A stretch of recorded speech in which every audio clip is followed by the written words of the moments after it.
Je m'appelle Joynil Mukherjee, je suis homo। इसका मतलब है कि मेरा नाम जॉयनील मुखर्जी और मैं यहाँ पर फ्रांस के एक शहर लोमो में आया हूँ।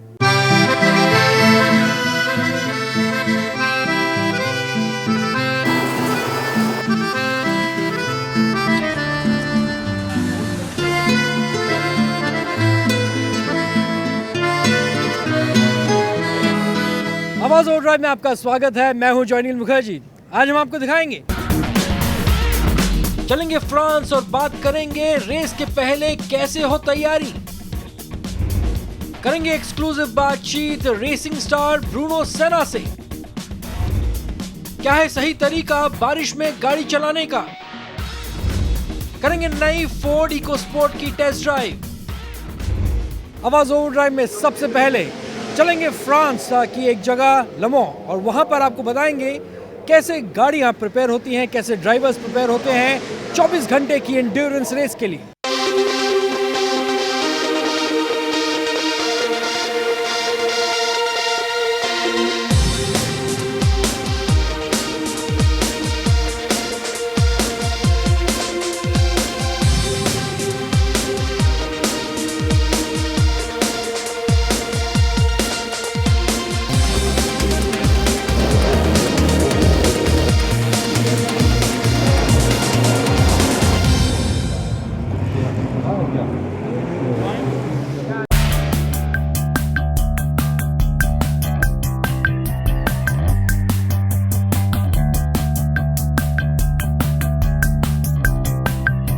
लमो फ्रांस में ये रेस बहुत फेमस है। पिछले 90 साल से ये रेस हो रही है। 1923 में ये रेस शुरू हुई थी।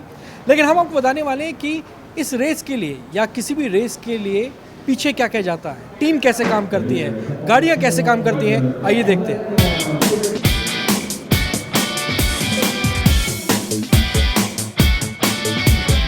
यह है दुनिया की सबसे पुरानी और पहली 24 घंटे की कार रेस।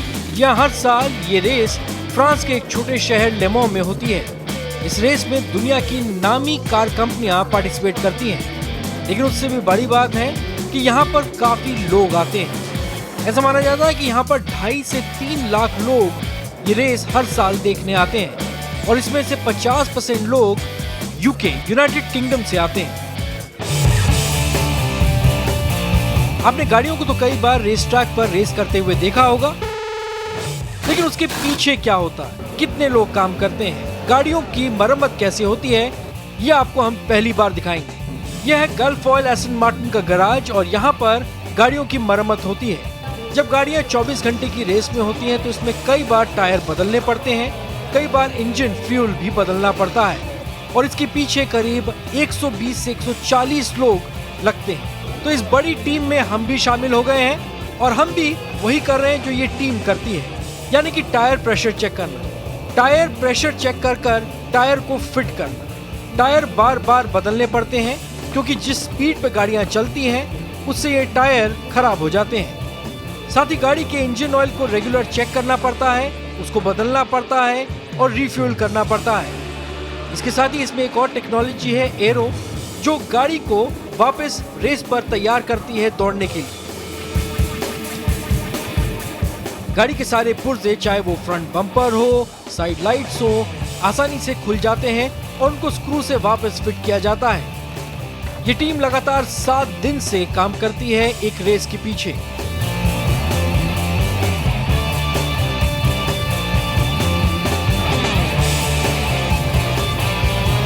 इसके साथ साथ कई सारे कंप्यूटर्स का इस्तेमाल होता है जो गाड़ी के स्पीड को मॉनिटर करता है।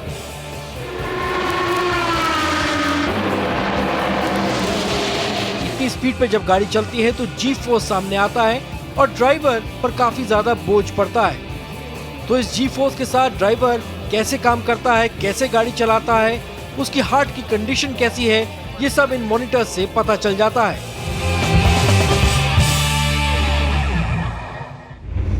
आइए बात करते हैं एक फेमस F1 ड्राइवर ब्रूनो सेना से और जानते हैं कैसे वो प्रिपेयर करते हैं किसी भी रेस के लिए।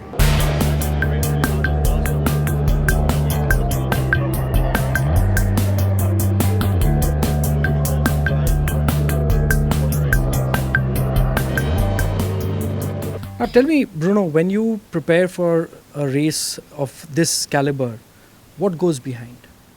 Well, it's the preparation is enormous. You really have to work very, very hard with the team to make sure that everything works absolutely fine.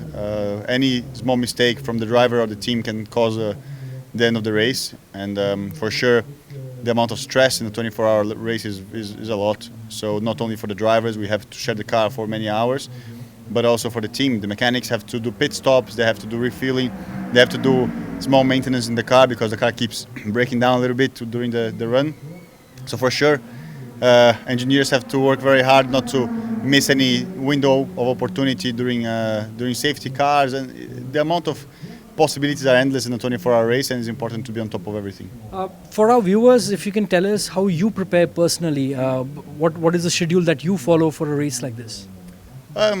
It's hard to say. I mean, we are obviously in touch with the team as much as possible. We have a test day before this race, but the most important thing for a race like this is to get some rest before the race starts. So during the week, not to be standing too much, not to be doing too much, because the race is long enough on its own. And if you have a very tiring week, if you're always feeling tired, feeling run down, then for sure you're going to make your race much longer, and then the chance of making a mistake as a driver is much higher. Everyone was surprised when you made this move to Aston Martin. How has it been for you, and what was behind you? What were you thinking when you wanted to do this? Well, you know, it's about winning for me, and we've been pushing super hard in the past. You know, I've won races and been on the podium every single year of my career, apart from the years that I've been in Formula One, and never really got a real good chance in Formula One. Always on the back foot in a few ways. So, you know, for me it was important to come to a winning program, and these guys were on the rise from last year. So obviously you can see that the result is absolutely great. But you know, it's about getting back on the top step of the podium, and so far we've done it once and got a second place as well, which was really nice. And this is what gives me pleasure to race. Tell me, how does the year look for you? Well, I think you know, after this race we have a little break, and then we go back to Brazil, which is great. You know, it's going to be the only time that I'm going to be racing home without being in Formula One. So a different experience, and then we have racing in the States and China and Japan and then Bahrain. So lots of international races, which are also very tiring on the body, and we know the drill from Formula One, but of course it's going to be a very great experience for these guys. In the end, lastly, which is your favorite car? And don't say Aston Martin. Which car do you like to drive on the road when you are going on a weekend long drive? You know, the funny thing is, after you drive a race car, you get a bit spoiled, and every road car has too many flaws. But I think, yeah, not being too cliche, an Aston Martin would be great. All right, thanks a lot. तो आपने सुना कि Bruno सेना अपने आप को कैसे prepare करते हैं 24 घंटे के रेस के लिए, लेकिन अब बात करेंगे एस्टन मार्टिन रेसिंग के मैनेजिंग डायरेक्टर जॉन गो से और जानते हैं वो कैसे देख रहे हैं अगला सीजन एस्टन मार्टिन के लिए. We have with us John Go, who's managing director Aston Martin Racing. John, welcome. Tell me, how does the team prepare for something like this? Well, it's pretty busy. To run 5 cars at Le Mans for 24 hours takes quite a lot of preparation. There's 120 people here. And the preparation starts almost a year, a full year, you know. So we set the design guys a design brief. They spend 4 or 5 months designing the car, then we go testing end of the year in the UK, and then we go normally to Europe and then to America to do a full test program to really try and cover 2 Le Mans distances before we even start the World Championship. And then of course there's 2 races before we come to Le Mans, so we're well prepared. Tell me, how does this association with Gulf finally work out? What are the synergies?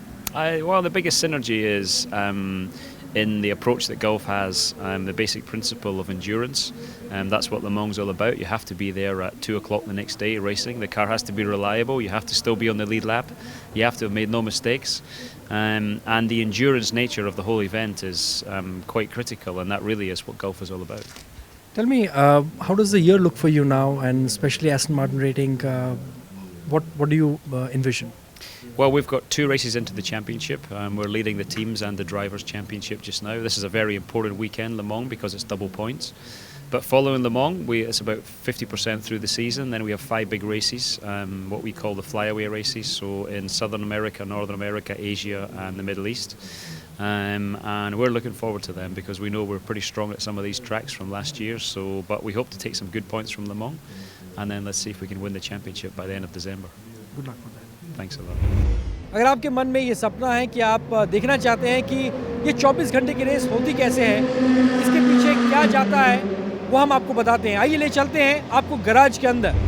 हम Aston Martin के यहाँ garage में मौजूद हैं और हम जानने की कोशिश कर रहे हैं कि किसी भी रेस को प्रिपेयर करने के पहले क्या क्या काम होता है। हमारे साथ जेरेमी स्कून्स इस समय मौजूद हैं। Welcome Jeremy, take us through what happens right from the tyres. Okay, well, tyres, you're looking at a set of dry weather tyres here.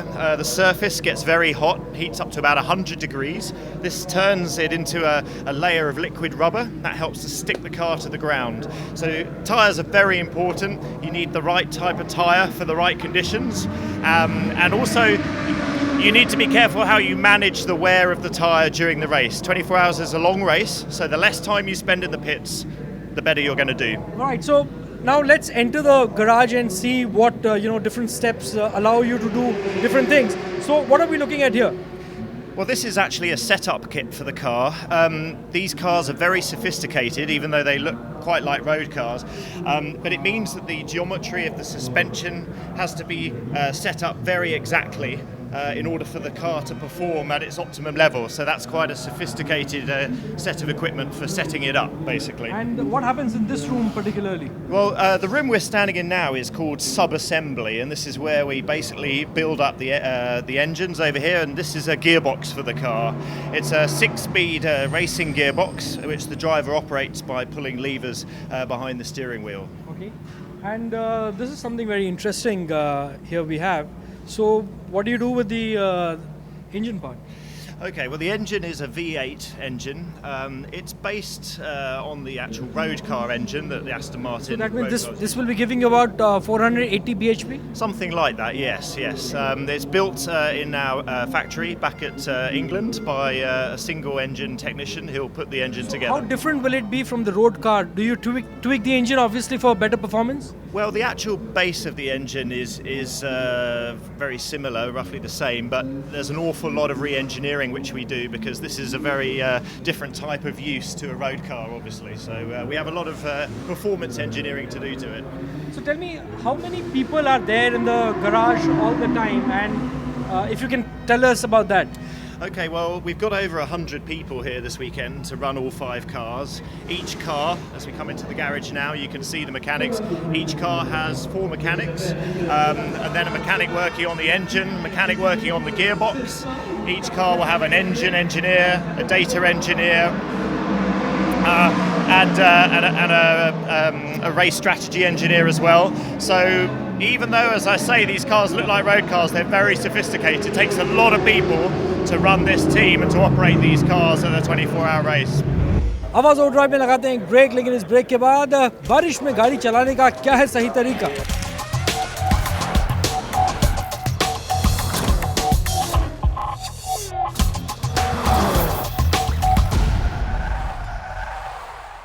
आवाज ओवरड्राइव में आपका फिर से स्वागत है। अब हम बात करेंगे एक खास चीज़ की। बारिशों का मौसम शुरू हो चुका है, तो आपके मन में ये सपना बार बार आएगा कि बारिश में गाड़ी चलाने का क्या है सही तरीका। हम आपको बताते हैं।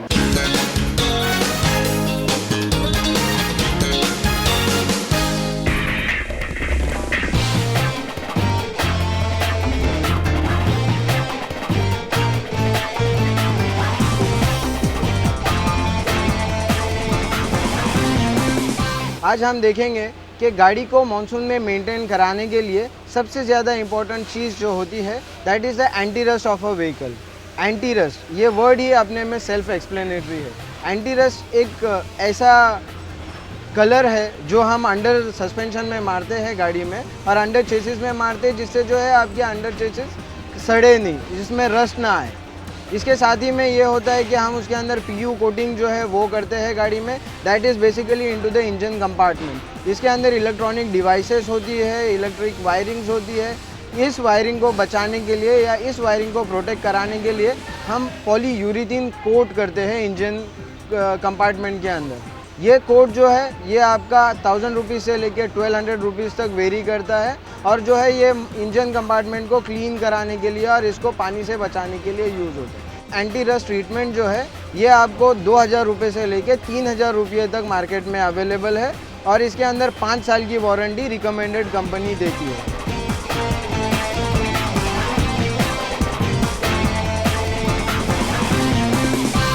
गाड़ी के अंदर सबसे इम्पोर्टेंट भाग जो होता है वो होता है उनके वाइपर रबर्स। आप हमेशा ध्यान दें कि आप वाइपर रबर जो है पीरियोडिकली चेंज करें जैसे उनकी ज़रूरत हो। वाइपर रबर मार्केट में इजीली अवेलेबल है। It may vary from 20 rupees to 50 rupees. इसके साथ में आप हमेशा ध्यान दें कि विंडशील्ड शैम्पू जो है वो आपके गाड़ी में हमेशा रहे और विंडशील्ड बॉटल के अंदर पानी जो है हमेशा अवेलेबल रहे। आप देख सकते हैं कि इसमें से जो है पानी बाहर आ रहा है और आपके वाइपर्स रबर जो है विंडशील्ड को क्लीन करा रहे हैं। तो आप हमेशा ध्यान दें कि शैम्पू हो और आपकी जो है विंडस्क्रीन हमेशा ऐसे ही क्लीन हो जैसे कि ये विंडस्क्रीन आपकी क्लीन हो रही है। मॉनसून में हमेशा ध्यान दें कि आपका एसी जो है वो फुली फंक्शन रहे। एसी फंक्शन होने से ये होगा कि मॉनसून में जब ये आपकी गाड़ी में फोग होगा आपको ये नॉब को जो है डीफॉगर मोड पे डालना है और ये डीफॉगर मोड पे जाने से एसी का जो भी हवा है या कूल एयर है ये आपके विंडशील्ड में जाएगा और आपका जो विंडशील्ड है ये डीफॉग हो जाएगा और आपको इसको हाथ से बार बार क्लीन कराने की ज़रूरत नहीं पड़ेगी। अब मॉनसून में हमेशा ध्यान दें कि आपके electrical circuits, batteries and indicator lights जो है हमेशा से काम करें। अगर इसके अंदर आपकी कोई भी लाइट्स काम नहीं कर रही हो तो आप तुरंत चेक कराएं। इसमें यह हो सकता है कि हेवी मानसून के समय आप जब भी गाड़ी चला रहे हो तो आपके इंडिकेटर्स या ब्रेक लाइट जो है पीछे वाले अपकमिंग ट्रैफिक को हमेशा से दिखाई दे। अगर इंडिकेटर्स या पार्किंग लाइट नहीं दिखाई दे रही या ब्रेक लाइट आपकी ऑन नहीं हो रही है तो it may create a problem in a monsoon to you please take care कि आप जो है हमेशा से जो है दो गाड़ियों के बीच में डिस्टेंस बनाए रखें एंड अर्जेंट ब्रेकिंग आप ना करें। इसके साथ में आप हमेशा ध्यान दें कि आप लेफ़्ट लेन से गाड़ी ना चलाएं। आप हमेशा जो है बीच वाली लेन से गाड़ी चलाएं क्योंकि लेफ़्ट लेन में हो सकता है कि पानी जमा हुआ हो या लेफ़्ट लेन में खड्डे वगैरह हो। तो आप हमेशा से जो है बीच वाली लेन से गाड़ी चलाएं और लेफ़्ट लेन से गाड़ी ना चलाएं।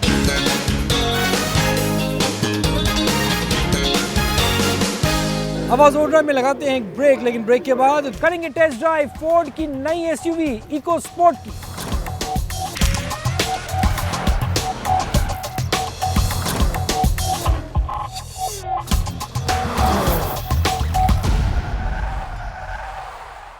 आवाज ओड्राइव में आपका फिर से स्वागत। आपका बजट है 5 से 6 लाख रुपए और आप इस सेगमेंट में एक डीजल गाड़ी चाहते हैं। किसे चुनेंगे आप? कई सारे ऑप्शंस हैं आपके पास, लेकिन हम शॉर्टलिस्ट करते हैं बेस्ट कार्स इस सेगमेंट में। आइए देखते हैं। ये गाड़ी फोर्ड को भारत में रीलॉन्च करेगी। यह है फोर्ड की इको स्पोर्ट, एक छोटी एसयूवी जो अर्बन कंज्यूमर्स के लिए बनाई गई है। फोर्ड इको स्पोर्ट का मुकाबला होगा रेनो की डस्टर से। वैसे साइज में तो ये रेनो डस्टर से छोटी है, लेकिन इसकी ग्राउंड क्लियरेंस 200 mm की है। अगर आप बारिश में या फ्लड में इस गाड़ी को चलाना चाहें तो एक ट्रू एसयूवी की तरह करीब 550 mm के पानी से ये गुजर सकती है। इस गाड़ी में आपको 3 इंजन ऑप्शंस मिलेंगे। आइए बात करते हैं इसके परफॉर्मेंस की। इसमें 1 लीटर का इंजन है पेट्रोल का, जो 3 सिलेंडर का इंजन है। 3 सिलेंडर के इंजन में अक्सर आपको लगेगा आवाज आएगी, लेकिन ऐसा नहीं है। बहुत साइलेंट है, बहुत पेपी है और बहुत अच्छी राइड क्वालिटी मिलती है। इसमें आपको 125 PS की ताकत मिलती है। जो इको बूस्ट है वो इस तरह की पावर देता है जो अक्सर आपको मिलता नहीं है। इतनी पावर आपको शायद सी सेगमेंट की गाड़ियों में मिलेगी। हुंडई की वर्ना, होंडा सिटी, वो आपको 1 लीटर का इंजन दे रहा है। अब पावर ज्यादा है तो आपको लगेगा माइलेज कम होगा, लेकिन ऐसा नहीं है। माइलेज भी करीब 19 किलोमीटर प्रति लीटर है। तो पावर रेनो डस्टर से ज्यादा है, माइलेज रेनो डस्टर के मुकाबले की है। पेट्रोल में ऑफ कोर्स आपको एक और इंजन वेरिएंट मिलता है, उसमें आपको ऑटोमेटिक वर्जन भी मिलता है, तो कुछ लोगों को शायद वो पसंद आएगा, जो रेनो डस्टर में ऑटोमेटिक वर्जन नहीं है। डीजल की बात करते हैं, इसमें 1.5 लीटर का डीजल इंजन है जो करीब 90 PS की ताकत देता है। तो वो इतना आकर्षक नहीं लगा हमें जितना 1 लीटर का पेट्रोल इंजन। इस गाड़ी की इंस्पिरेशन फोर्ड एंडेवर से हुई है, जो एक बड़ी एसयूवी है। अगर आप पीछे से भी देखेंगे, tailgate mounted spare wheel मिलता है जो एक ट्रू एसयूवी फील देता है। इसमें आपको करीब 346 लीटर का बूट स्पेस मिलेगा। अब बात करते हैं इसके इंटीरियर्स की। इंटीरियर्स को देखकर आपको लगेगा कैबिन स्पेस काफी अच्छा है, रिच फील मिलता है।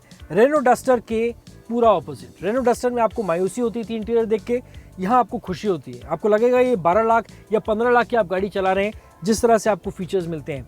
बहुत ज़्यादा कलर इसका इस्तेमाल नहीं है, डार्क ग्रे, लाइट ग्रे है, तो कलर सेपरेशन मिलता है ड्यूल कलर टोन में। एसी वेंट्स काफ़ी अट्रैक्टिव है, Batman shape, waterfall design, sporty steering wheel.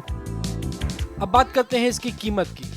Ford ने इकोस्पोर्ट की कीमत 5,60,000 रुपए रखी है पेट्रोल में, जो डस्टर से काफ़ी कम है। लेकिन इसके साथ साथ दूसरी कॉम्पैक्ट सेडान गाड़ियां, चाहे वो मारुति की डिजायर हो या होंडा की अमेज, उसको भी ये गाड़ी कड़ा मुकाबला देगी।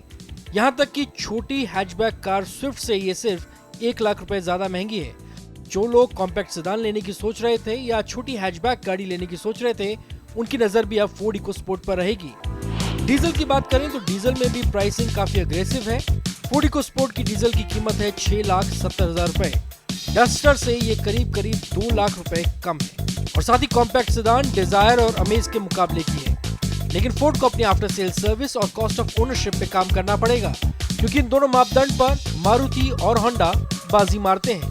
जॉयनील मुखर्जी, CNBC आवाज।